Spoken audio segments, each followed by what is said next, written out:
राकेश टिकैत जी। तो 26 मई काला दिवस, किस तरह से ये काला दिवस मनाया जाएगा, क्या मैसेज देना चाहते हैं सरकार को, उस पर आपकी किसानों से या जो भी किसानों से जुड़े हैं उनसे आप देश के नागरिकों से क्या अपील करना चाहते हैं? उनसे ये है कि 26 तारीख को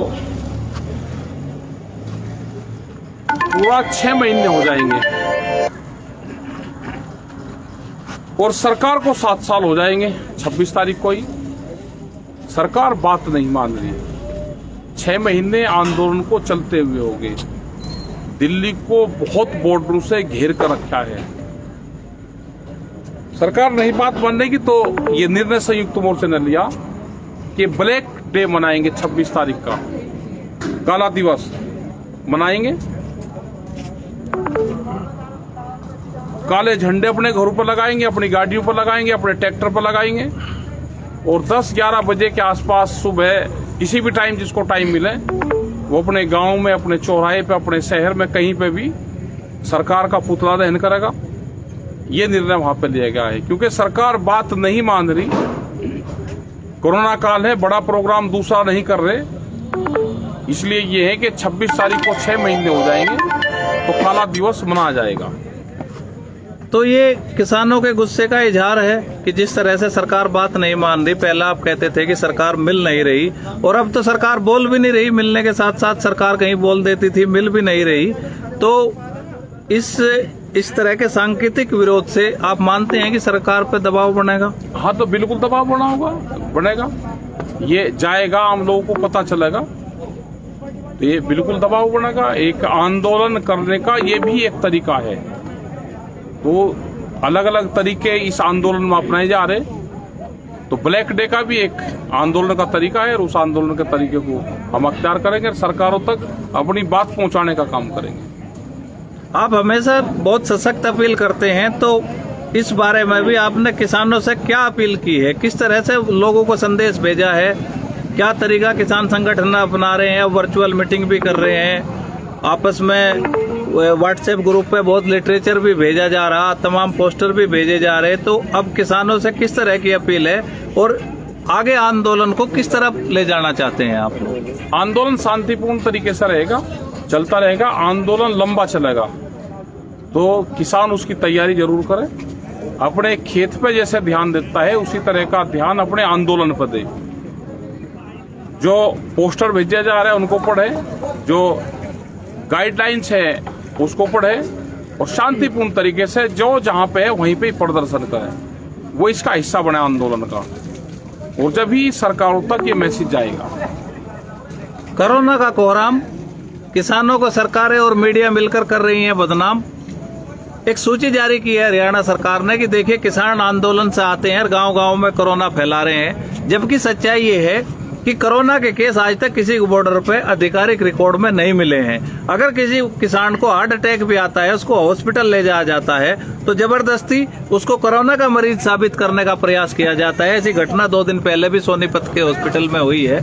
जिनको कोरोना बताते हैं उनका पोस्टमार्टम देश में होता नहीं है, उनका पोस्टमार्टम भी हुआ, फिर भी मीडिया उनको कोरोना बता रही है। तो ये सरकार के साथ मिलकर जो है एक बड़ा अभियान किसान आंदोलन को बदनाम करने का है। टिकैत साहब, आप इससे कैसे निपटेंगे? इससे निपटेंगे सोशल मीडिया के माध्यम से निपटेंगे और अपने लोग समझदार हैं। गाँव में जो प्रचार होता है वो प्रचार पूर्ण रूप से झूठा प्रचार होता है। कोरोना का उद्गम स्थल ये आंदोलन नहीं है, ये तो कॉलोनियां हैं, ये तो घर हैं। पूर्ण रूप से ये घर है अपने और ये ना खाली होंगे।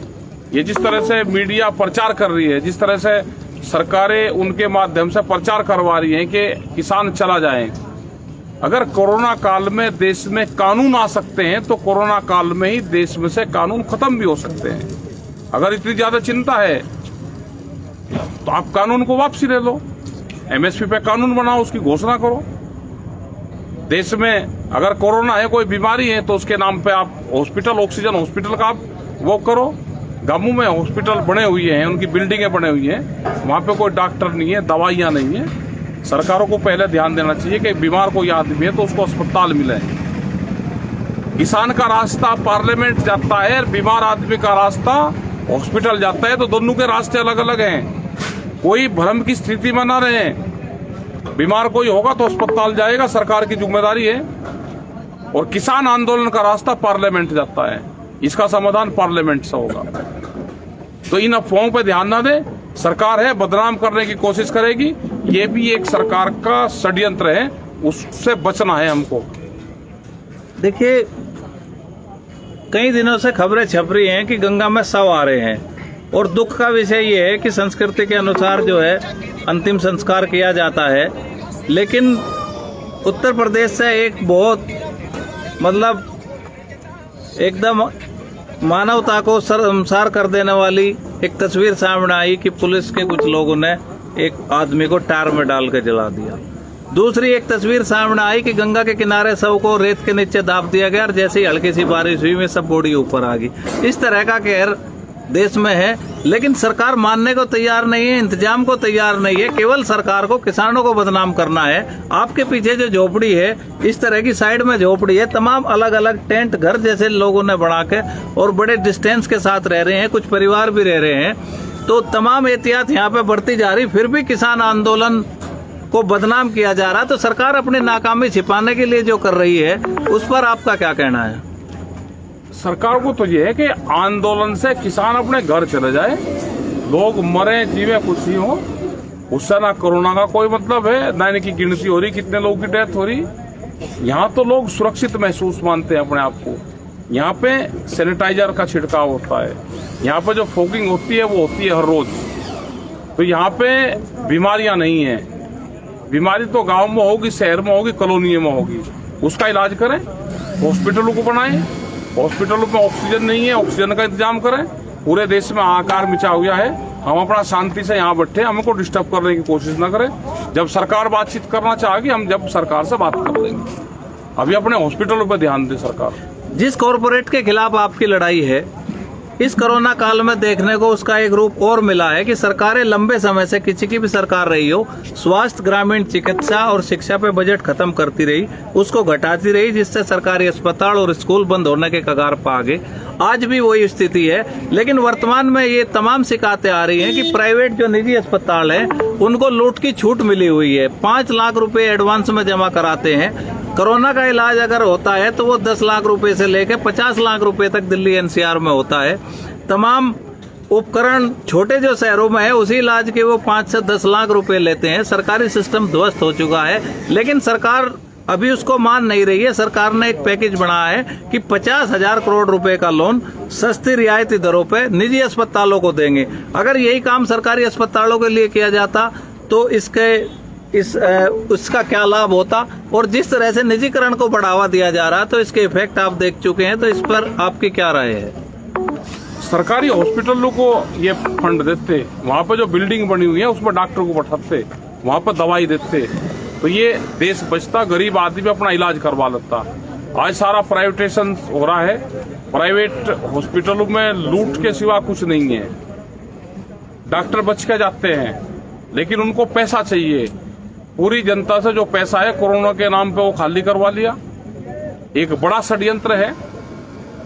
सरकारी हॉस्पिटल, हमारे सरकारी डॉक्टर, उसके इंतजाम करना चाहिए था। उतना फंड उन पर हम लगाते तो उससे ज्यादा फायदा हो जाता।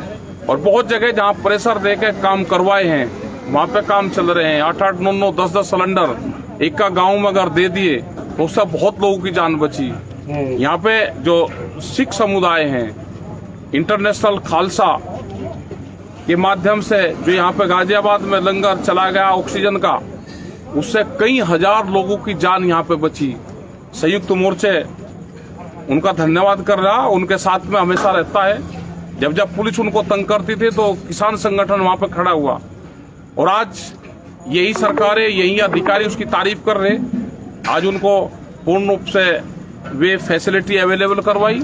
अगर वो पहले से ही करवा देते तो बहुत लोग ऐसा है कि जो इसमें योगदान दे सकते हैं।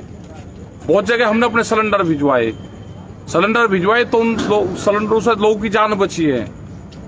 तो ऑक्सीजन पे हमको काम करना चाहिए, दवाइयों पे हमको काम करना चाहिए। और जो रूरल पे जो हॉस्पिटलों की बिल्डिंग पड़ी है उनको ठीक करके वहाँ पे हमको काम करना चाहिए। आपदा के समय चाहे कोई सरकार हो, अगर हमारे आसपास या कहीं भी दुनिया में कोई आपदा आती है तो सरकारें एक दूसरे की मदद करती हैं।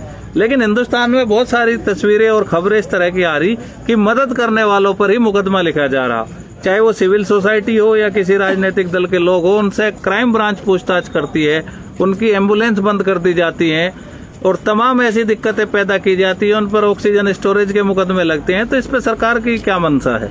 सरकार की मंशा ये है कि लोगों को मरने दो। ये हो सकता है किसी दवाई का ट्रायल हो रहा हो, ये समझ में नहीं आ कि लोग मर रहे हैं और सरकार पूर्ण रूप से चुप है। लोगों को मरने के लिए छोड़ दे। अगर कोई मदद करता है तो वह कहे कि ना इसकी मदद मत कर, उसके ऊपर मुकदमा लिखा जाता है। तो पहली बार देखने को मिला। तो इसका जनता ही इसका जवाब देगी पूर्ण रूप से, कौन लोग उनकी मदद कर रहे हैं, कौन लोग अपने घरों में बैठे हैं। जितने भी लीडर्स हैं वो कोई सड़कों पर नहीं है, कोई बातचीत नहीं करना चाहता, कोई अपने लोगों की मदद नहीं करना चाहता। गरीब आदमी अपने मरीज को लेके और हॉस्पिटलों की ठोकरें खाता फिरता है, उसको कोई इलाज नहीं मिलता। तो यह है कि सरकारों को शर्म आनी चाहिए और भारत सरकार को इस्तीफा देना चाहिए। धन्यवाद।